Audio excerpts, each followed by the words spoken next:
There's a line from a piece published today about Alex Eala that I haven't been able to stop thinking about. It said she is no longer collecting compliments simply for appearing fearless against elite opponents. She is collecting expectations. And after watching what happened on the clay of the Foro Italico last night against Elena Rybakina, that line lands differently than anything a stat sheet can tell you. Because here's the angle that nobody's really talking about this morning. Yes, Alex Eala lost to the world number 2 and Australian Open champion 6-4, 6-3. That's the result. But zoom out for a second and look at what this match actually revealed about where Alex Eala is as a player right now, because the evidence is genuinely uncomfortable for anyone who still thinks of her as a plucky underdog with a good story. Let's start with something that should not be possible. Eala's first serve percentage in this match was 67%. Rybakina's was 62%. The player ranked 42nd in the world was landing more first serves than the most dominant server on the entire WTA Tour. Let that settle for a second, and then add this. Eala committed fewer unforced errors than Rybakina on the day, 22-32. She was cleaner. She was more consistent. She won the very first game of the match. She broke the world number 2 to love in the second set. In long stretches of this match, if you were watching without knowing the rankings, you would not have been able to tell who the Grand Slam champion was. And she still lost, because Rybakina fired 28 winners, 11 more than Eala. She won 47% of return points across the whole match. She won 73% of her first serve points. And when it mattered most, the third game of the first set that stretched to 13 points, the crucial break at 4-2 in the second, she could conjure a winner out of nothing. A forehand down the line, a flat serve that was through the court before Eala could even process it. That is the gap that still exists between where Alex is right now and what it takes to beat the very elite. Not technique, not fight, not consistency. Raw, suffocating power. The ability to end rallies on your terms, not your opponent's. But here's what nobody is saying loudly enough this morning. The fact that Eala's numbers in every other category were this close to Rybakina's means that power is the only real gap left. Everything else, movement, shot selection, return quality, mental composure under pressure, is already there. And the power gap closes as she physically develops. She's been saying it herself all season. Back in Miami, when a WTA interviewer asked how she prepares for players who are bigger and stronger, she said, "I'm in the process of still getting stronger, still being more powerful. But I think I have different other strengths as well. Not just power, different layers to my game." Those different layers were on full display last night in Rome. The question is how long before the power catches up to the rest. Now here's the part that actually has me fired up about what is coming. Greg Rusedski went on his podcast today and assessed this entire clay court run. He pointed out that the loss to Leylah Fernandez in Stuttgart, who then nearly took down Rybakina herself, shows that Eala's defeats this season are not bad losses. They just sometimes look worse than they were because of the scorelines. And then he said the thing that stuck with me. She's too good a player. She'll figure it out. She's gonna get stronger physically. She's gonna get more tactically astute. She's gonna start hitting the ball harder.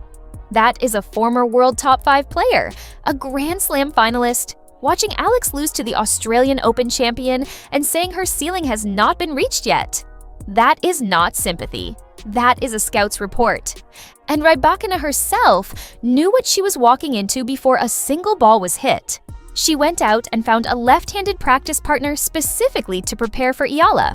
She said it publicly before the match, "Knowing that she's a lefty, I will get someone who is a lefty to practice. I will definitely talk to the team on the tactic and fight for each point." The second best player in the world did her homework on a 20-year-old ranked 42nd. Let that sink in. Rybakina is the only player on the entire WTA Tour to have reached the round of 16 at all 6 WTA 1000 events this season. And she still felt she needed to specifically prepare for Alex Eala. That tells you everything. But wait, let me take you back through the full picture of this Rome week, because it reframes everything. Alex Eala arrived at the Italian Open having gone out in the second round in Linz, the first round in Stuttgart, and the second round in Madrid. 3 clay events, 0 third rounds, and a growing sense that the clay just wasn't clicking this season.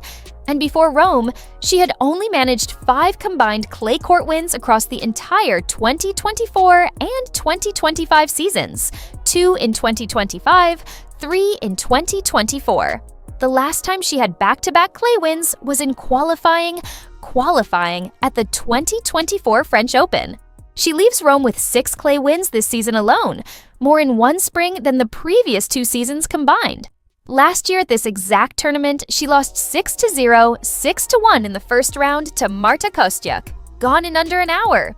This year, she beat Magdalena Frank in 3 sets, dismantled Wang Xinyu, a player who beat her in Auckland just 4 months earlier, in straight sets, and then pushed the world number 2 and reigning Australian Open champion to a match that was statistically far closer than 6-4, 6-3 suggests. That is not incremental growth, that is a transformation. And she did it as the first Filipino player in the Open era to appear in the main draw of the Internazionale Biennale d'Italia. Now she leaves as the first Filipino player to reach the 3rd round of that same tournament. Every time she shows up at a new venue, she's making history. And increasingly, the history she's making isn't just symbolic, it's competitive. Now, the next move matters more than people are appreciating right now. She is reportedly heading to Strasbourg for the WTA 500 International from May 17th to 23rd. One more clay tournament, one more week of match play on red dirt before Roland Garros begins on May 24th. That is a genuinely important week for her. More match time on clay, more chances to sharpen the serve, test the return numbers against the next level of opponents, and arrive in Paris with rhythm rather than rust. And then Roland Garros, the French Open, where last year she lost in the first round to Emiliana Arango, and the year before she was in qualifying. This year, she goes in ranked number 38 in the world in the live standings, with $54,176 in prize money and 130 ranking points earned from this Rome run, and with more clay confidence than she has carried into Paris at any point in her career. She is 6 spots away from breaking into the top 32 and securing seeded entry at a Grand Slam. She turns 21 on May 23rd, the day before Roland Garros starts. That storyline is writing itself. Here is the honest question I want to put to you directly. Is Roland Garros 2026 the tournament where Alex Eala stops being a feel-good story and becomes a genuine draw threat? Because she just pushed a player who is one of the favorites to win the whole thing to 2 competitive sets on clay. The draw gets considerably more navigable below the top 4. She already has wins over Swiatek, Keys, Paolini, and Goff at tour level. She knows how to show up on the biggest stages against the biggest names. The piece published this morning described her clay evolution as no longer theoretical. This surface once treated her like an uninvited guest. Now it is beginning to cooperate. And then it used that line I haven't been able to shake all day. She is no longer collecting compliments for appearing fearless. She is collecting expectations. Stubbornly unfinished ceiling. That is where Alex Eala is heading into Paris. And honestly, I think the tour is starting to feel it.